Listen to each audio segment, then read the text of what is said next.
Good morning, everyone. Welcome to Wonder Women.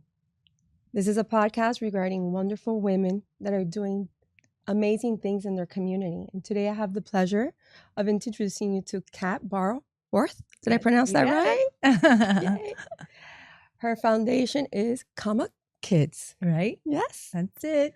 My good friend Rosie introduced me to you, and I'm very grateful. Hi, Rosie. I hope you're watching today. So first, let's talk a little bit about you. Yes. I know you're an interior designer. Formerly, yes. Yes, that was part of my life. Absolutely. Yes. Art, right? Yes, we're in the arts. We are in the arts. We're in it to win it. And I also know that your husband's also in the field of art, correct? Yep. And one thing that when we talked about that you're from Miami, I believe. Yes. So born and raised. here. Baptist Hospital, Kendall Drive.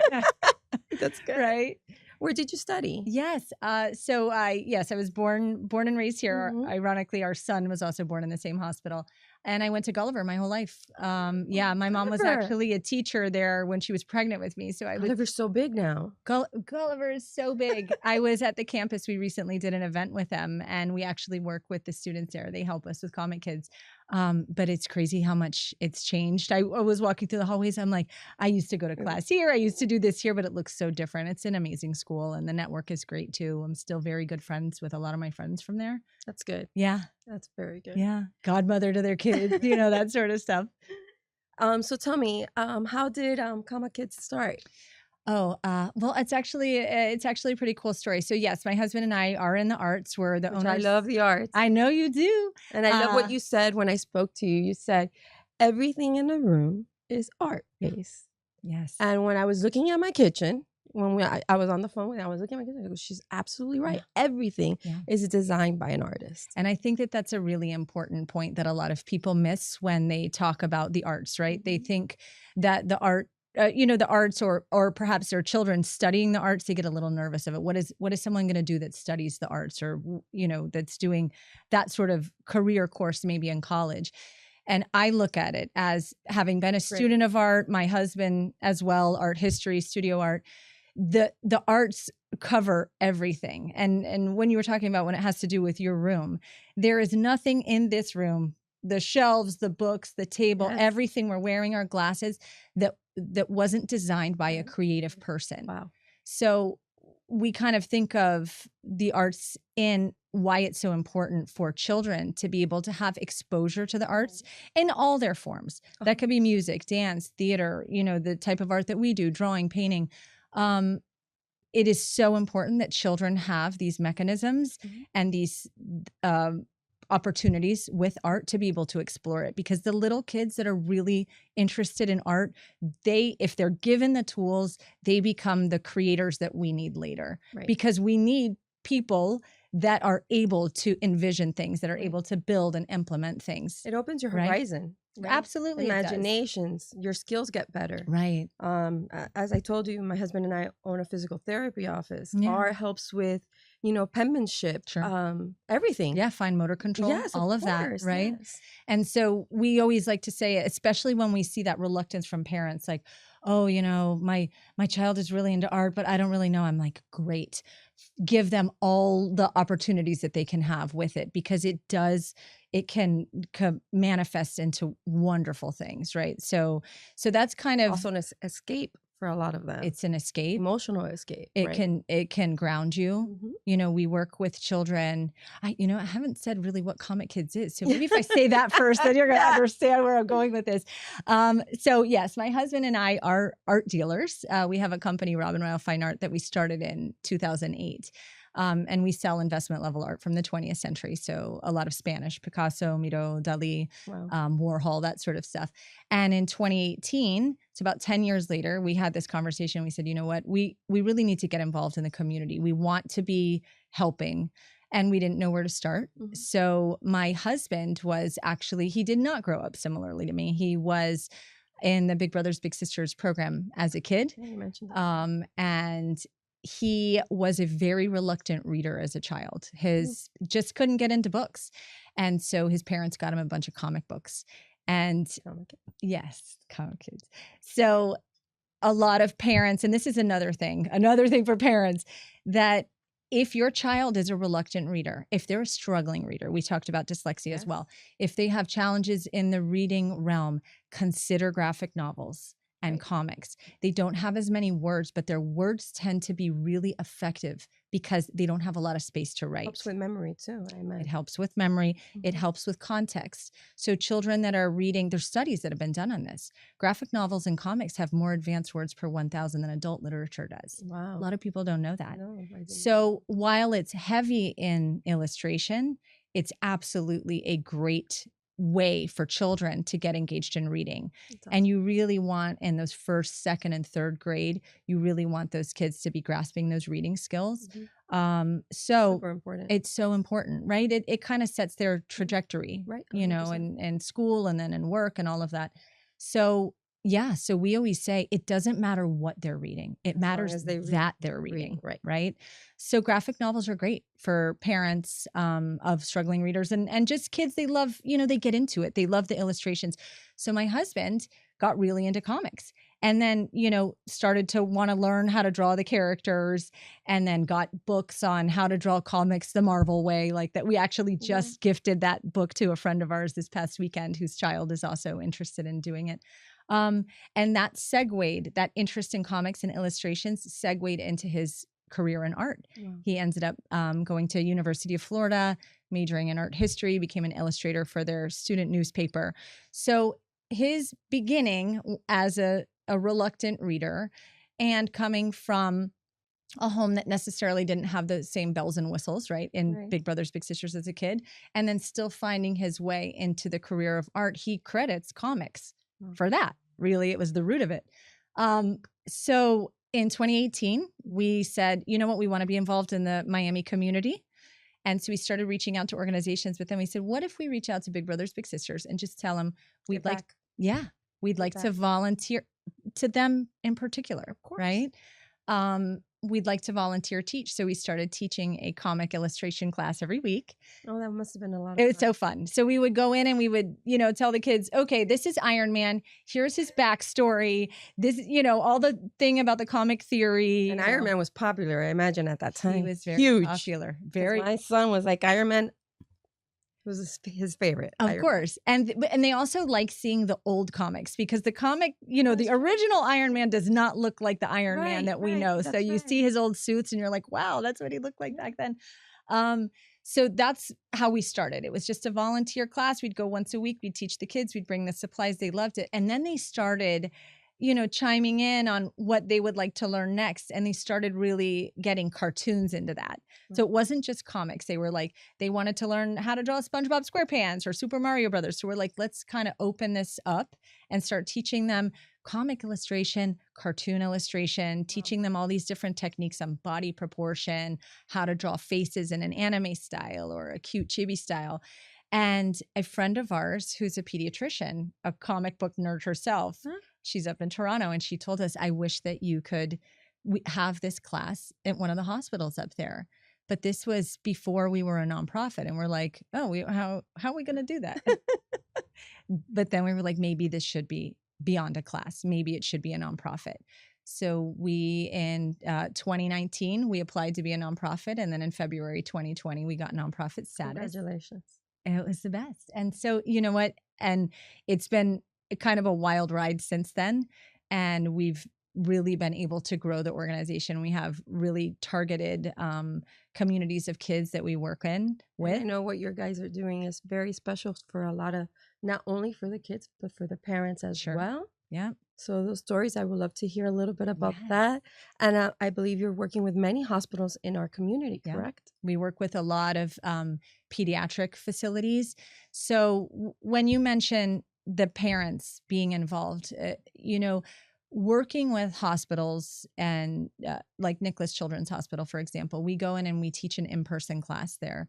And every time we teach that class, the child is there with a caregiver. So it could be abuelo and abuela, it could be their parents or their siblings or their, you know, aunts and uncles, but there's always an adult taking the class. And you really realize they're there with them. Yes. Yeah. So what Nicholas Children's is doing that's amazing is they're bringing in outside kind of talent or entertainment. In our case, it's classes to be able to keep these children entertained. How many classes do you have? How many classes do we have? Like in Nicholas? Well, we do a monthly class with Nicholas.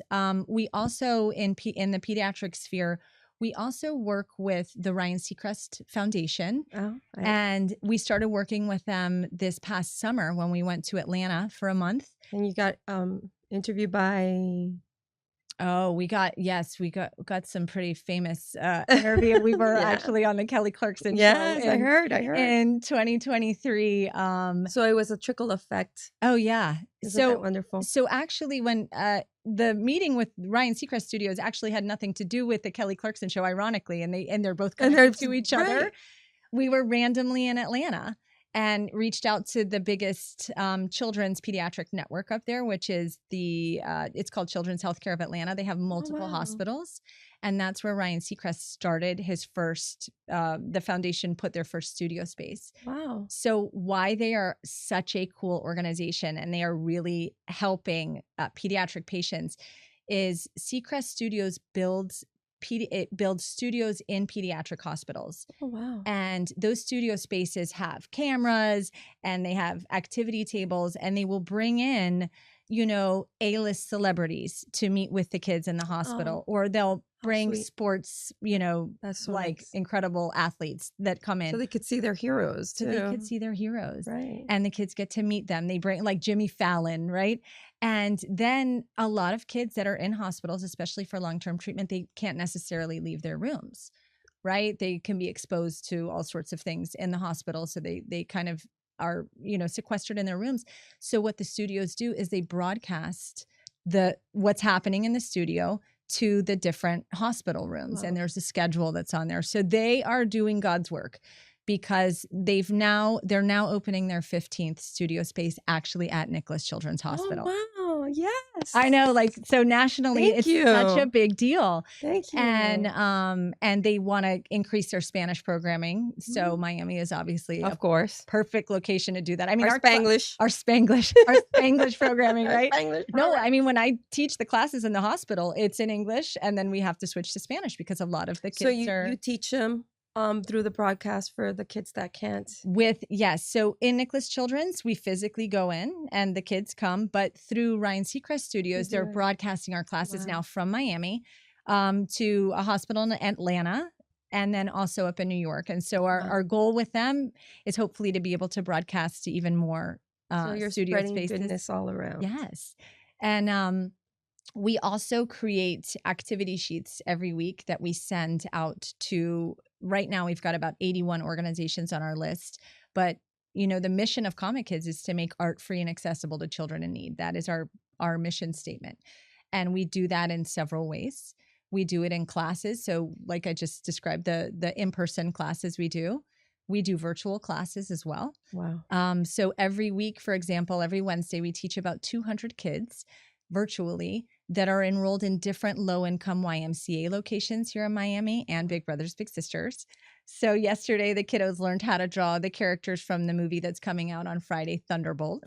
And it's funny I saw the preview. The preview is great, but to try to describe it to kids, you're like, they're a ragtag team of, not of the anti-heroes, right? But they're trying to do good. But they're trying to do good. Yeah. Just like Guardians of the Galaxy, same thing, like a ragtag team so I think that the movie is actually going to have great success because of that.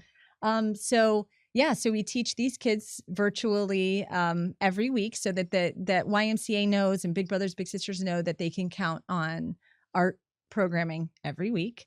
And then we also send out our curriculum. We upload all of our pages free online. Instagram too. We got the Instagram, we got the YouTube channel, we got we got the books. They have the books. Yes. And I tried it myself when I was finished talking to you. Which is the cutest, by the way. I went onto your Instagram. The book is beautiful.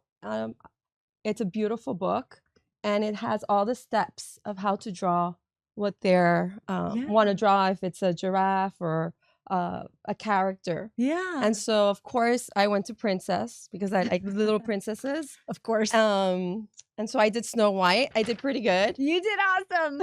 I mean, you're hired. And I thought it was wonderful because one thing that I've learned is that I remember when I was young, I would want to draw certain characters, but I couldn't draw them exactly. Right.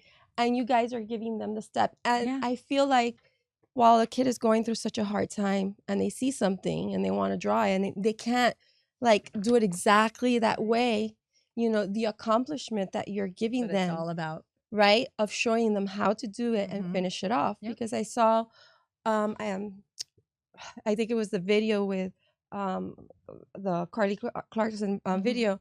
At the end, there was a girl that did a Spider-Man, and it came out beautiful. Oh yeah, her Spider-Man was wonderful. Incredible. She was so proud of it, and she went like this. Yes. Yep. So they feel rewarded. They feel like accomplished. Of course. And going through a moment like that in life, you need little moments like that to keep fighting forward, right? You need victories. Yeah, victories. So that's really the format of our classes. So we do a step-by-step process with character drawing. And like I had mentioned earlier, we talk about things like proportion. And you give the pencils and the colors too? So that is one of the things that we do. So that book, for example, that you have there, that's a book that we created, How to Draw Cute Animals. So it's 106 cute animals and it's step by step. So what we do with these books is they're actually available on Amazon, so anybody could buy them. But we do fundraisers and book drives with them. So right now we are working with a lovely fraternity at University of Miami that's doing a book drive for us. So they're called Pi Kappa Phi. And what the boys are, they're not boys. Okay. The brothers, what the brothers are doing is they are raising funds right now to be able to get the kids from Lotus House Shelter for Women, one of our books, colored pencils, sketchbook, and a little pencil case to be able to donate to the kids. Their Lotus House has the largest women's shelter in the United States. Wow. So they're always looking for support to be able to help the women and the kids get on their feet. So they're looking for all sorts of donations and clothing and all that. So we bring in art supplies. So we're really excited about the book drive and what the guys are doing with that. We love working with University of Miami. We work with them regularly. Actually, the business school there has been awesome. They've helped. How have you done all this? You've had hustle. The nonstop. I mean, it just crazy. Like never, you know, it's like we're the spirit. Yeah. It's because it's the right thing to do. It's the one thing that I can go back to with everything. It's a ton of sweat equity. It's a ton of work to get anything off the ground. If you're building a business, if you're building a nonprofit, like you are going to put in a ton of time, but this is the right thing to do. And so that's really the why.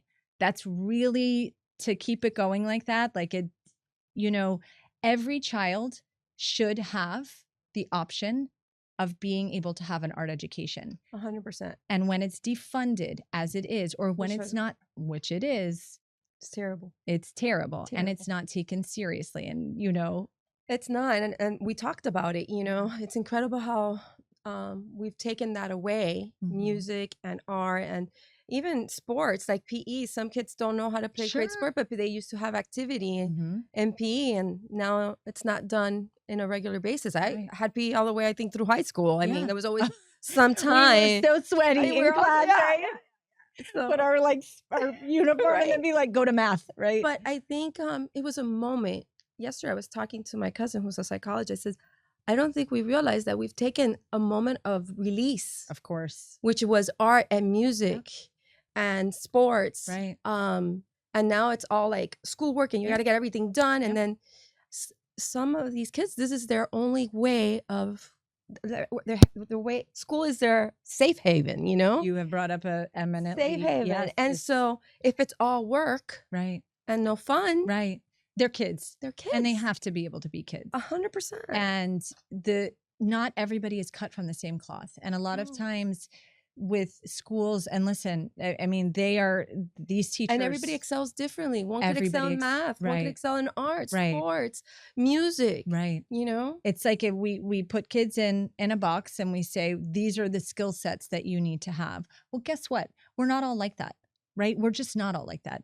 And so taking them from, you have to fit into this mold, and allowing them to have a creative outlet. Yeah. That could be dance, that could be art like this.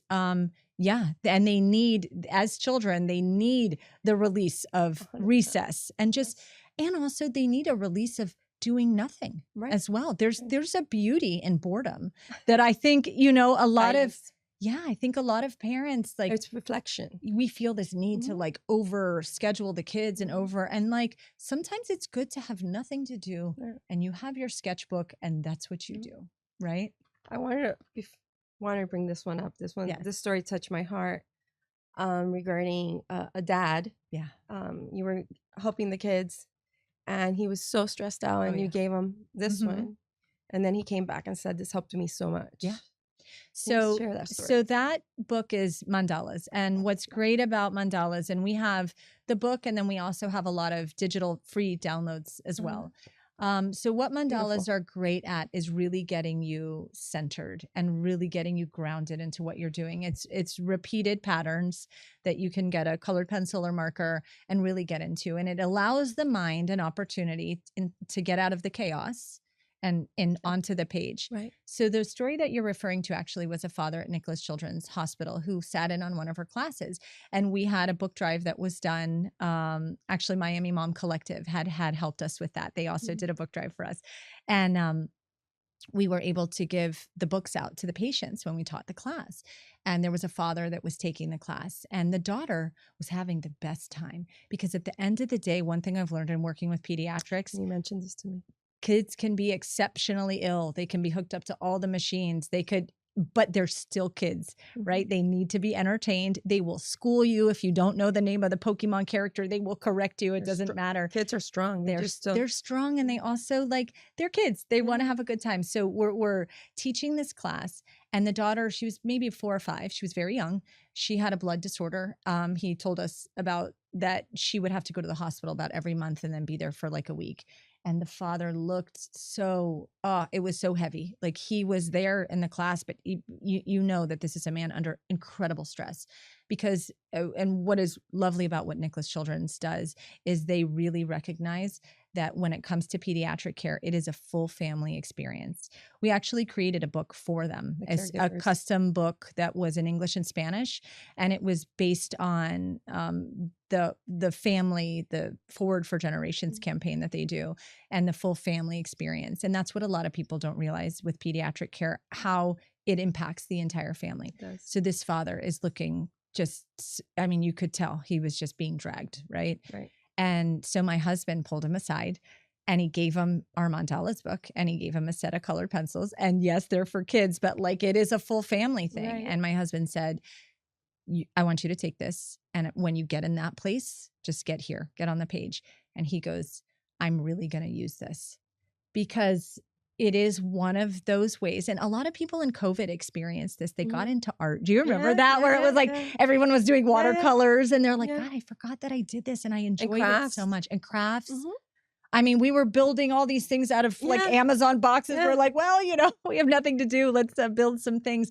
And organize. We started organizing everything. Organizing all the things. But I think a lot of adults lose that along the way somehow. They get so busy or they have their very serious lives or their serious work lives and they forget about the arts and they forget how much they loved it as kids too. So it was actually cool to see that during COVID of this kind of resurgence of getting, simplified. I think when I look at it, because when we spoke, I hadn't seen it. You're really concentrating on one thing. Yep. And they're like so many little things. Yeah. So really your mind just goes to the, That's what you're doing. Right. That's where all I have to concentrate right now. And it gives you that release, that rest that he needed. Yeah. I imagine. Because our minds, they control the ship. Yeah. Right. They're really the things that your reality is based on what you're thinking. It really is in many respects, whether it's you're thinking of something in the future and that might be anxiety inducing, or you're thinking of something in the past. That's all happening here. Right. And when you're able to release that valve a little bit, take that pressure out, and art is one of the ways that can be done, where you're not concentrating on maybe what you should be worried about or what's happened, but you're here. It's a great thing. Yeah. So our kids, you know, in that step-by-step process that we teach, like you were mentioning, the importance of kind of having a victory, right? Right. Self-esteem building, Right. fine motor control, help, Right. but also just the peace of mind of just doing something fun. Yeah. Like it doesn't all have And you to could be see so it in the serious. video. They're all felt accomplished and Oh, they yeah. happy. Oh, they're and so proud. They were They're so like, proud. right? Yeah. And I'll tell you that 9 times out of 10, when we'll show them a character and we'll say, okay, we're going to draw this, they all go, I can't do that. Right? I was like, yes, you can. It's just made out of shapes. Right. It's just SpongeBob And you make it SquarePants. so It's just simple. a bunch of shapes, right? And you you put make it them so together. simple. Yeah. And so as the mission is to make art accessible to kids in need, when we do these activity sheets that we send out to all these organizations every week, we also upload them to our website for free as free downloads. And we also use a website that's fabulous called Teachers Pay Teachers. So we have almost 300 free resources on there. Wow.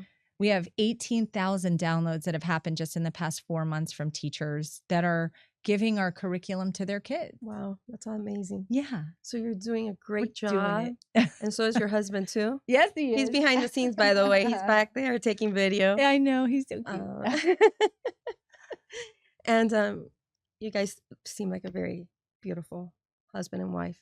Yeah, we like each other. Yeah. .com. Great support. Yeah. Right? It's hard.